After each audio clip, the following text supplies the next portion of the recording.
Take time to stop and smell the roses. Corny, right? But also necessary. In part 2, we'll learn the lesson of how to take some time out from the endless rush to achieve. We'll learn how to stop, to think, appreciate what we have, and to take stock of the progress we have made so far. Welcome back, player. It's time to play part 2 of this 9-part video series. I'm John Felito, founder and author of The 90-Day Game. We don't control emotions and thoughts. You can't force yourself to think positive no more than you can control how you feel from moment to moment. Thoughts and emotions come up spontaneously. We don't control them, do we? And what about outcomes? To think you're in full control of all the events of your life is sure to give the gods a hearty laugh. The way to gain command of your thoughts, emotions, and experiences lies in your ability to direct your attention. What you direct your attention on will influence the quality of your spontaneous thoughts and how you feel about things. Now we're getting somewhere. Why is our default way of being all about fear, doubt, and worry? Let me ask you, do you buy into the Blue Mondays, Hump Wednesdays, and thank God it's Fridays, waiting for the elusive weekend to come? Do you believe that we must struggle to make this dog-eat-dog life work? Do others have to lose in order for you to gain? Do you believe life is meaningless? Well, even if you don't, do you sometimes find yourself going along for the ride in agreement with these stories? Simple things like, it's too hot or it's too cold, work sucks, people suck. I think you know what I'm talking about. These are the tones of what I call the social hypnosis, a trance-like state that we're all susceptible to some degree, and I'm no exception. There are good reasons for why this is, and you'll read all about them in the game book. If left in this trance, we remain on high alert for what may go wrong, on defense all the time. Our dominant attention is on fears, doubts, and worries, influencing our spontaneous thoughts and emotions without even knowing it. Bringing conscious awareness and reaching acceptance with this stealth-like force is where our freedom lies. So quite often, without realizing it, the environment of the social hypnosis has us waking up each day thinking about what needs to be fixed, what problems we'll face, what may go wrong, rather than being grateful for the fresh new day filled with opportunity for fulfilling and satisfying experiences. Well, you certainly can't force yourself to think positive or make yourself feel good. But there is one thing you can do, and that's exactly where we're going in part 2.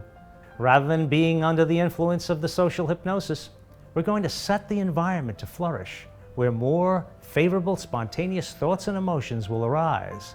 And this will influence more favorable outcomes.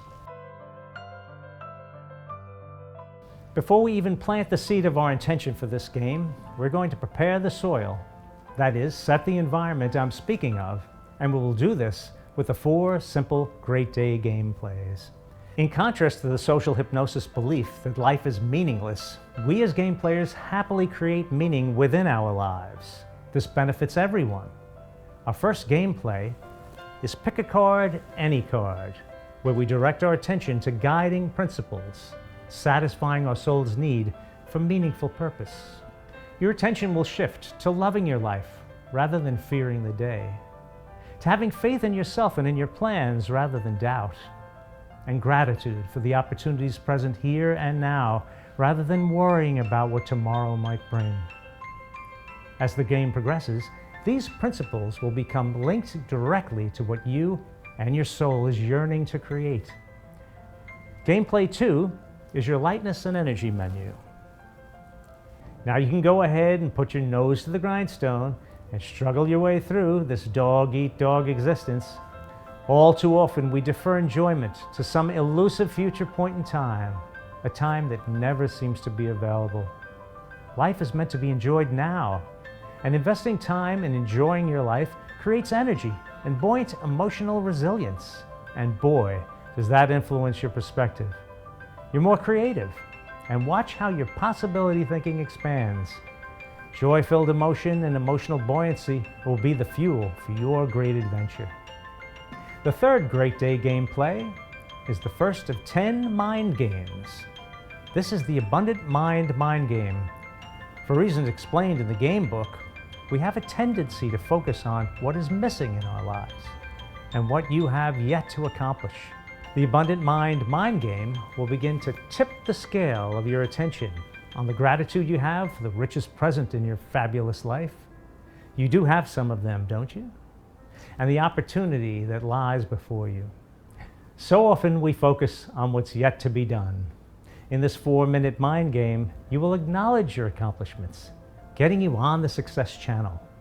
With your attention tuned to the riches present in your life and your accomplishments, your brain will seek and attract more riches to you, and you will accomplish more with grace and ease. There's something about the brain you should know about. Your brain is like a short-order cook, ready to serve up more of whatever your attention is on. And it's up to you to direct your attention to the love, faith, and gratitude you have for your life. Or by default, the social hypnosis will have fears, doubts, and worries on your mental radar. And just like a short-order cook, your brain will happily serve up more of that for you. And the fourth and last Great Day gameplay is your Great Day Game Planner. Rather than waking up dreading Blue Mondays and all the days before the weekend, you will direct your attention on the fact that it's great to be alive and well. And you'll ask yourself, what will make today a fulfilling and satisfying day? You'll jot down whatever actions you'd like to take on your Great Day Game Planner and highlight the top 3 priority actions. In this high-paced world, the social hypnosis has come to an agreement that there is insufficient time to get all the massive action we need to get done. A crazy volume of tasks on our to-do lists. This is not necessary. All we need to do is take consistent, incremental action on a clearly defined intention, which will get clearer and clearer as we play, to create amazing things. Take 3 refined priority actions a day, and you'll be eagerly drawn to take simple, elegant, and highly productive action. These regular shots of dopamine will trigger a cycle of action, accomplishment, and great satisfaction. Each of these Great Day gameplays will direct your attention away from the social hypnosis and set the environment for you to flourish. Play these gameplays routinely, and you will establish this flourishing environment I'm talking about. They are to be played daily, 4 to 5 days a week. That'll do it. Sometimes new players become a little selective, thinking they don't have to play this game or that game. They think they're fine in a certain department, but please play all of them. I want you to turn on all of your SEMB engines: soul, emotion, mind, and behavior. And we'll build upon each of these. They are foundational to the more well-developed practices you'll be introduced to going forward. In Part 3, you will learn all about this new gold paradigm. You'll draft and refine your meaningful intention statement, and you'll take another pass at the Jumpstart questions, the same questions you responded to on day 1. It's time to go back to the book. Go ahead and play Part 2. The game book will lay out all the steps clearly and easily, and you'll begin to benefit from them right away. Until next week, let me remind you that the only difference between a fabulous life and something less than a fabulous life is one of perspective. Yes, indeed, one of attitude. And when you understand this, you will understand that you are already living your fabulous life. So enjoy.